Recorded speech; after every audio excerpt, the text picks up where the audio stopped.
As we sit here, there are more than 1 billion people around the world who don't have access to a bank account, but could through mobile phones if the right system existed. And that includes more than 14 million people right here in the US. Being shut out of the financial system has real consequences for people's lives, and it's often the most disadvantaged people who pay the highest price. People pay far too high a cost and have to wait far too long to send money home to their families abroad. The current system is failing them. The financial industry is stagnant, and there is no digital financial architecture to support the innovation that we need. I believe that this problem can be solved, and Libra can help. The idea behind Libra is that sending money should be as easy and secure as sending a message. Libra will be a global payment system, fully backed by a reserve of cash and highly liquid assets. Now, I believe that this is something that needs to get built, but I get that I'm not the ideal messenger for this right now.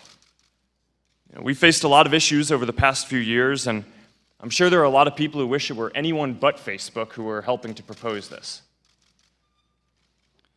But there's a reason that we care about this, and that's because Facebook is about putting power in people's hands.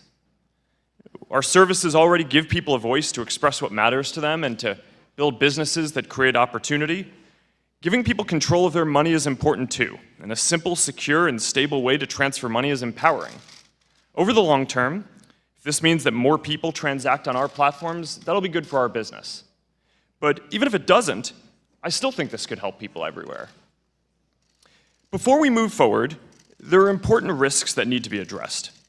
There are questions about financial stability, fighting terrorism, and more, and I'm here today to discuss those risks and how we plan to address them. But I also hope that we get a chance to talk about the risks of not innovating. Because while we debate these issues, the rest of the world isn't waiting. China is moving quickly to launch a similar idea in the coming months. Libra is going to be backed mostly by dollars, and I believe that it will extend America's financial leadership around the world, as well as our democratic values and oversight. But if America doesn't innovate, our financial leadership is not guaranteed.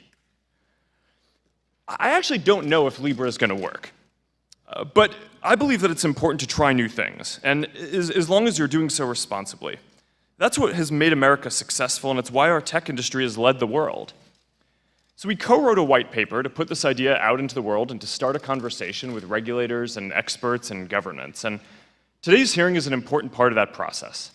What we're discussing today is too important for any single company to undertake on its own. And that's why we helped to found the Libra Association. It's a coalition of 21 companies and nonprofits that are working to give everyone access to financial tools. But even though the Libra Association is independent and we don't control it, I want to be clear.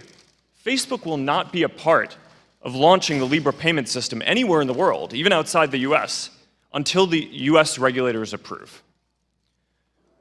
Last time I testified before Congress, I talked about taking a broader view of our responsibility, and that includes making sure our services are used for good and preventing harm, and I want to discuss that across other aspects of our work today as well.